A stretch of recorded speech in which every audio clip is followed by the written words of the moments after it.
تلك حدود اللہ ومن يطع الله ورسوله يدخله جنات تجري من تحتها الأنهار خالدين فيها وذلك الفوز العظيم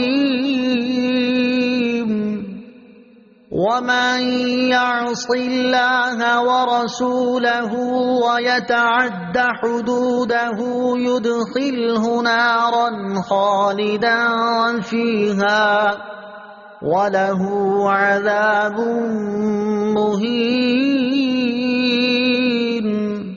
ترجمہ: یہ اللہ کی حدیں ہیں، اور جو اللہ اور اللہ کے رسول کی اطاعت کرے تو اللہ اسے جنتوں میں داخل فرمائے گا جن کے نیچے نہریں بہہ رہی ہیں، ہمیشہ ان میں رہیں گے، اور یہی بڑی کامیابی ہے۔ اور جو اللہ اور اس کے رسول کی نافرمانی کرے اور اس کی تمام حدوں سے گزر جائے تو اللہ اسے آگ میں داخل کرے گا جس میں وہ ہمیشہ رہے گا، اور اس کے لیے رسوا کن عذاب ہے۔ تلک حدود اللہ، یہ اللہ کی حدیں ہیں۔ وراثت کے مسائل کو اللہ تعالیٰ نے اپنی حدود قرار دیا اور ان کے توڑنے کو اللہ کی حدیں توڑنا قرار دیا۔ اس سے معلوم ہوا کہ میراث کی تقسیم میں ظلم کرنا عذاب الہی کا باعث ہے۔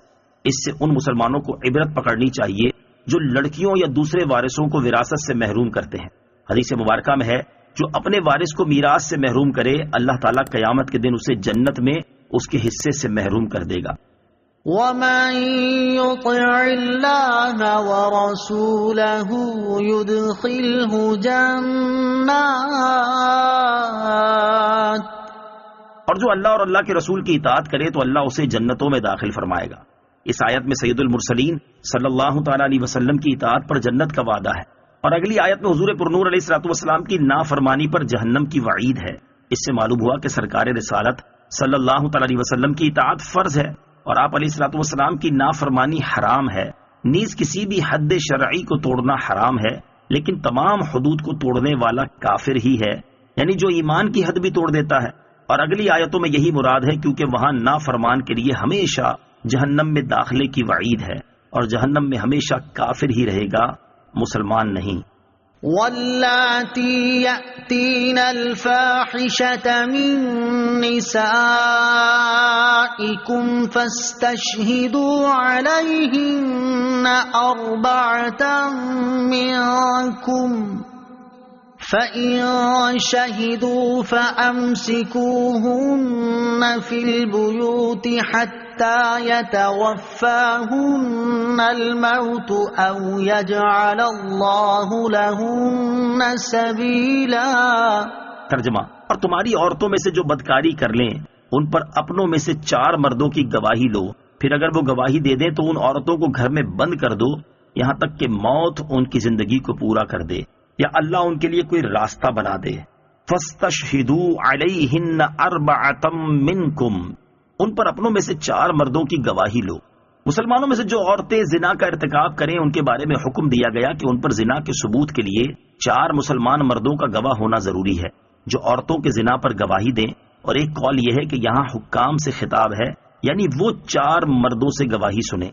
زنا کے ثبوت کے لیے گواہی کی شرائط: زنا کا ثبوت گواہی سے ہو تو ضروری ہے کہ زنا کے گواہ 4 عاقل بالغ مسلمان مرد ہوں، کوئی عورت نہ ہو، چاروں نیک اور متقی ہوں، اور انہوں نے ایک وقت معین میں زنا کا یوں مشاہدہ کیا ہو جیسے سرما دانی میں سلائی۔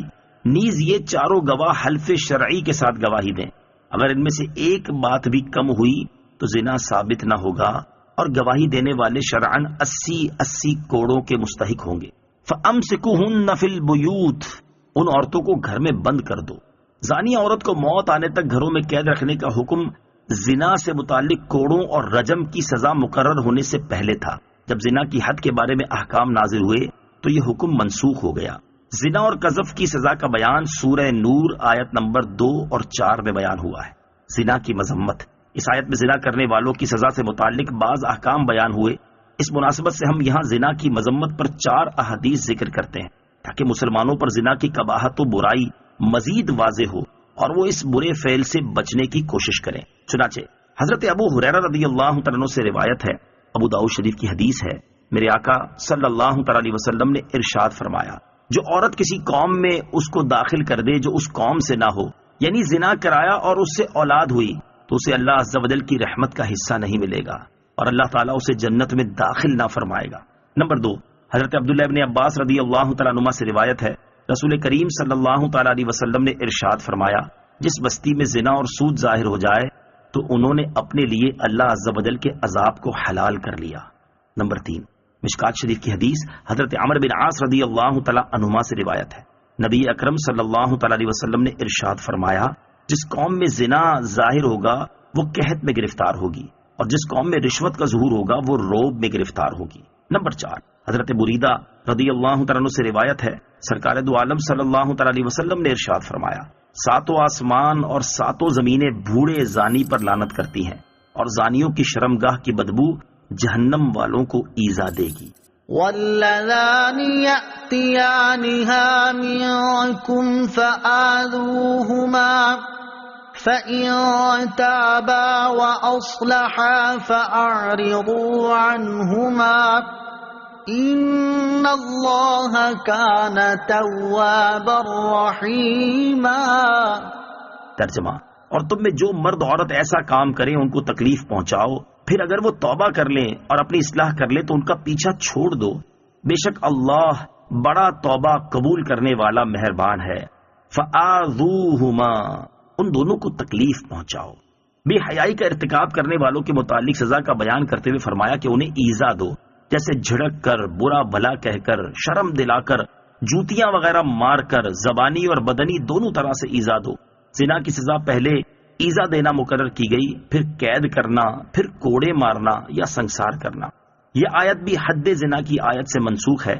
بعض علماء نے فرمایا کہ پچھلی آیت میں فاحشہ سے مراد خود عورت کا عورت سے بے حیائی کا کام کرنا ہے، واللذان یأتیانہا سے مرد کا مرد سے لواطت کرنا مراد ہے۔ اس صورت میں یہ آیت منسوخ نہیں بلکہ محکم ہے، اور اس سے یہ بھی معلوم ہوا کہ لواطت اور مصاحقت یعنی عورتوں کی عورتوں سے بے حیائی میں حد مقرر نہیں بلکہ تعزیر ہے، یعنی قاضی کی ثوابدید پر ہے، وہ جو چاہے سزا دے۔ یہی امام اعظم ابو حنیفہ کا قول ہے۔ اس سے یہ معلوم ہوا کہ لواطت اور مصاحقت، یہی وجہ ہے کہ لواطت کے مرتکب کو صحابہ کرام رضی اللہ تعالی عنہم نے مختلف سزائیں دی، اور اگر لواطت میں حد ہوتی تو ایک ہی سزا دی جاتی، اس میں اختلاف نہ ہوتا۔ حد مخصوص ہوتی ہے جیسے 100 کوڑے، 80 کوڑے وغیرہ، جبکہ تعزیر وہاں ہوتی ہے جہاں شرعی حد مقرر نہ ہو بلکہ قاضی کی ثوابدید پر چھوڑ دیا جائے، چاہے تو 10 کوڑے مارنے کا فیصلہ کر دے اور چاہے تو 20 کا، اور چاہے تو کوئی اور سزا دے دے۔ فَإِن تَابَا وَأَصْلَحَا، پھر اگر وہ توبہ کر لیں اور اپنی اصلاح کر لیں۔ فرمایا گیا کہ بے حیائی کا ارتکاب کرنے والے اگر پچھلے گناہوں پر نادم ہو جائیں اور آئندہ کے لیے اپنی اصلاح کر لیں تو انہیں چھوڑ دو۔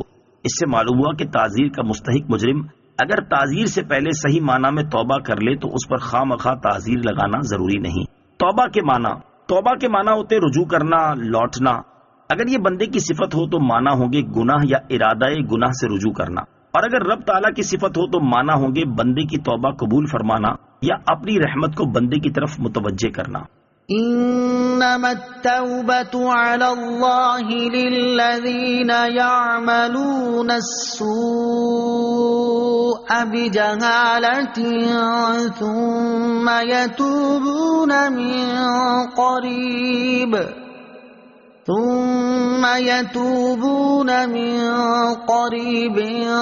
فأولئك يتوب الله عليهم وَكَانَ اللَّهُ عَلِيمًا حَكِيمًا۔ ترجمہ، وہ توبہ جس کا قبول کرنا اللہ نے اپنے فضل سے لازم کر لیا ہے وہ انہی کی ہے جو نادانی سے برائی کر بیٹھیں، پھر تھوڑی دیر میں توبہ کر لیں۔ ایسوں پر اللہ اپنی رحمت سے رجوع کرتا ہے اور اللہ علم و حکمت والا ہے۔ ثم یتوبون من قریب، پھر تھوڑی دیر میں توبہ کر لیں۔ اللہ تعالیٰ کی عظیم رحمت ہے کہ گناہ کے بعد توبہ کرنے پر معاف فرما دیتا ہے اور موت کے وقت توبہ قبول فرماتا ہے۔ یہاں فرمایا گیا کہ جو گناہ کر کے تھوڑی دیر میں توبہ کر لیں، تو یہاں تھوڑی دیر سے مراد 1-8 گھنٹہ یا 2-4 سال نہیں بلکہ موت سے پہلے جب بھی توبہ کر لی وہ قریب ہی شمار ہوگی۔ ہاں، جب موت کا عالم طاری ہو جائے اور غیب کا معاملہ ظاہر ہو جائے تو اس وقت توبہ مقبول نہیں۔ وَكَانَ اللَّهُ عَلِيمًا حَكِيمًا، اور اللہ علم و حکمت والا ہے۔ اسلام میں توبہ کا قانون بنانا عین حکمت و علم پر مبنی ہے. جن دینوں میں توبہ نہیں ان کے ماننے والے گناہ پر زیادہ دلیر ہوتے ہیں، کیونکہ مایوسی جرم پر دلیر کر دیتی ہے اور معافی کی امید توبہ پر ابھارتی ہے. جس شخص کو پھانسی کی سزا سنا دی گئی ہو اسے سب سے جدا قید میں رکھا جاتا ہے تاکہ کسی اور کو قتل نہ کر دے، کیونکہ وہ اپنی زندگی سے مایوس ہو چکا ہے. اور جسے ایک مقررہ مدت تک سزا کے بعد رہائی کا حکم ہوا اسے دیگر مجرموں کے ساتھ قید میں رکھا جاتا ہے. اس سے یہ خطرہ نہیں ہوتا کیونکہ اسے رہائی کی امید ہے.